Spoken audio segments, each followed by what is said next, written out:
Emi duduk nak, duduk sini. Ya, duduk ya. Emi, tahu ya kenapa ibu panggil ke sini? Oh, tadi Dewi ada cerita ke ibu tentang masalah kalian yang ada di kelas. Emi, berbuat salah itu tidak apa-apa. Setiap orang pasti pernah melakukan kesalahan. Dan kita di sini bertiga ngobrol-ngobrol nih untuk mencari solusi dari permasalahan Emi dan Dewi. Dewi, manusia itu tidak ada yang sempurna ya nak ya. Benar tidak Dewi? Benar. Benar. Kira-kira Dewi ceritakan coba sekilas tentang yang Dewi ceritakan ke ibu tadi, biar Emi dengar. Jadi tuh Bu, Emi tuh sering ngejek saya gitu Bu. Dia sering bilang saya itu bodoh, tulisan saya jelek. Terus dia tuh bilangnya kok ke depan teman-teman. Jadi saya tuh ngerasa kayak malu. Terus kayak mau pengen nangis setiap dia ngomong kayak gitu. Terus ada lagi kejadian baru-baru ini, dia tuh kayak memposting foto saya di sebuah media sosial. Itu tuh tanpa izin saya pertama Bu. Terus dia tuh pakai stiker yang jelek-jelek gitu dan kata-kata yang kasar. Saya ngerasa sakit hati. Ini saya ada buktinya nih Bu. Kalau Ibu mau lihat sebentar ya Bu. Nih. Emi, apa ini benar nak? Emi, kami pasti punya alasan kenapa melakukan ini sama Dewi. Kalian kan satu kelas bukan? Iya. Dulu satu SMP juga kan? Iya, satu SMP. Iya.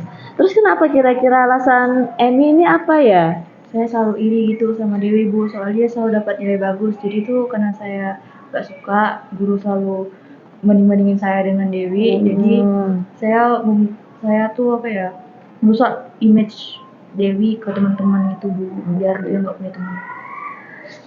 Emi, apa tindakan yang Emi lakukan ini sesuai dengan keyakinan kelas yang sudah kita bahas, kita diskusikan kemarin di kelas? Tidak Bu, saya tidak menghormati Dewi selaku teman saya. Saya juga selalu melontarkan kata-kata kasar kepada Dewi yang tidak baik-baik juga. Oke. Apa kira-kira alasan tadi? Karena kamu gak suka ya? Iya, iri Bu. Iri.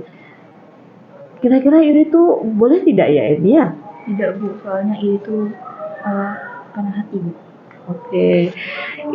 Itu Emi tahu setiap manusia itu pasti punya kelebihan dan kekurangan masing-masing. Setelah Emi mengetahuinya, kira-kira nih ya, Emi bersedia nggak memperbaikinya? Bersedia Bu, saya akan minta maaf pada Dewi dan saya tidak akan mengulangi Dewi. Aku minta maaf ya, kalau selama ini aku membuat kamu sakit hati terus. Aku janji nggak bakal gitu lagi. Tapi kalau misalnya aku hilaf, tolong kasih tahu aku ya, kalau aku salah. Iya, nggak apa-apa Emi. Aku maafin kamu kok. Kita kan masih satu keluarga di kelas 2C. Terus kita juga dari satu SMP yang sama. Jadi aku maafin kamu. Kita harus selalu nyayangi. Terus menghormati selama kita. Nanti kalau misalnya kita berbuat salah, aku bakal usaha buat mengingatkan. Kamu juga boleh tolong ingatkan aku ya kalau aku salah. Iya, pasti. Baik Emi, tadi ya Dewi udah maafkan Emi juga udah minta maaf. Dewi kira-kira ikhlas? Ikhlas. Udah maafkan bener nih? Oke. Emi, kira-kira Emi mau mengulangi lagi deh? Saya nggak bakal mengulangi kesalahan yang sama lagi kayak yang kemarin. Oke, sekarang kan kalian udah tahu nih solusi dari permasalahan kalian. Kalian juga udah menyadari kesalahan apa, kemudian apa konsekuensinya. Udah tahu ya? Oke, sekarang kalian boleh kembali ke kelas.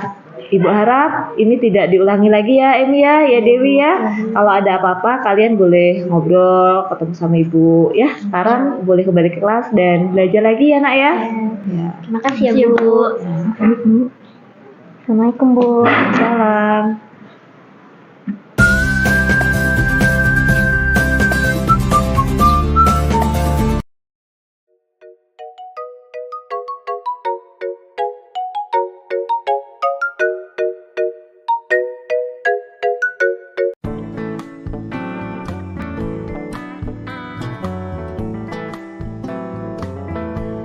Gusti, apa kabar nak?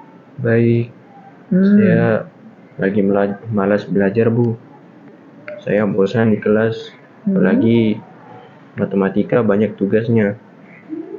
Jadi saya mengajak teman-teman saya ke kantin, tapi mereka tidak mau. Jadi saya pergi sendiri, Bu. Oh, begitu. Nggak apa-apa, Gusti. Bosan, malas itu hal yang manusiawi. Mungkin karena Gusti lagi jenuh atau ada hal lain yang sedang Gusti hadapi, lagi migrain, lagi pusing, ada masalah. Jadi Gusti merasa males untuk belajar. Iya, saya malas sekali. Apalagi disuruh belajar berhitung. Oke, nggak apa-apa ya tadi ya malas belajar sesekali. Kalau malas belajar nih, lagi Gusti, apa kalau lagi malas belajar langsung boleh Gusti melanggar peraturan sekolah dan duduk-duduk di kantin di jam pelajaran sambil main HP lagi kan? Tidak, Bu. Maaf, saya salah. Oke, tidak apa. Setiap orang itu pasti pernah berbuat salah. Setiap manusia itu Gusti pasti pernah berbuat salah. Itu hal yang manusiawi.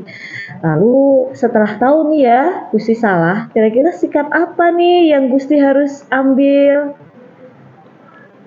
Harusnya saya tetap di kelas dan menghargai guru yang mengajar, serta menyampaikan kendala saya, Bu. Bukan malah nongkrong di kantin. Baik, lalu rencana Gusti apa nih untuk memperbaiki kesalahan yang sudah Gusti lakukan? Saya akan meminta maaf, Bu, kepada Pak Zaki. Oke. Gusti ini kan udah tahu nih ya kesalahannya dan sudah mau meminta maaf sama Pak Zaki. Gusti mau ngulangi lagi enggak? Tidak, Bu. Tidak. Kalau lagi bosan atau malas belajar, Gusti bisa menyampaikannya ya. Menyampaikan sama siapa tadi? Pak Zaki. Oke. Kalau ada kesulitan apa-apa, Gusti bilang aja. Jangan diem-diem. Kemudian apa tadi? Melanggar aturan sekolah. Oke. Nah, karena Gusti sudah tahu nih konsekuensinya, udah menyadari kesalahan yang Gusti lakukan dan tahu solusi apabila Gusti lagi malas atau bosan belajar bagaimana, Ibu harapkan Gusti tidak mengulanginya lagi ya nak ya. Sekarang Gusti kembali ke kelas dan semangat lagi belajarnya ya. Ya, boleh kembali ke kelas nak. Ya, terima kasih. Ya, Assalamualaikum.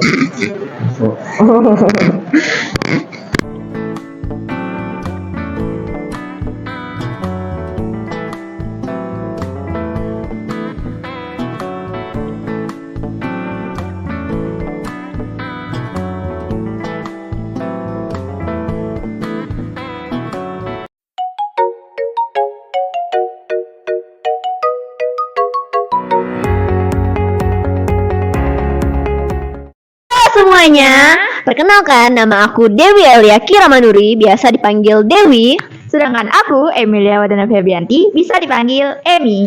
Nah, kami baru saja melakukan reka adegan bersama Ibu Sri Wahyuni tentang segitiga restitusi.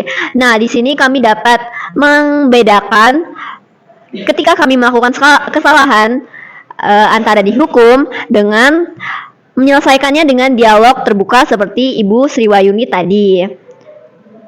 Nah, di situ kami kalau misalnya kita melakukan dialog terbuka, kita bisa tahu nih di mana letak kesalahan kita. Sedangkan kalau misalnya kita langsung dihukum, kita nggak tahu nih di mana letak kesalahan kita. Betul, saya sangat setuju sekali dengan Dewi karena saya sendiri pernah berpengalaman, pernah dihukum di depan tiang bendera, berdiri sambil hormat. Dan saya sendiri juga bingung kenapa saya mendapat hukuman itu padahal saya cuma tidak mengerjakan PR. Dan saat itu saya trauma banget karena di situ tuh ramai sekali anak-anak yang lalu lintas dan saya trauma, malu jadi satu. Nah, segitu saja testimoni dari kami. Terima kasih semuanya. Sampai jumpa.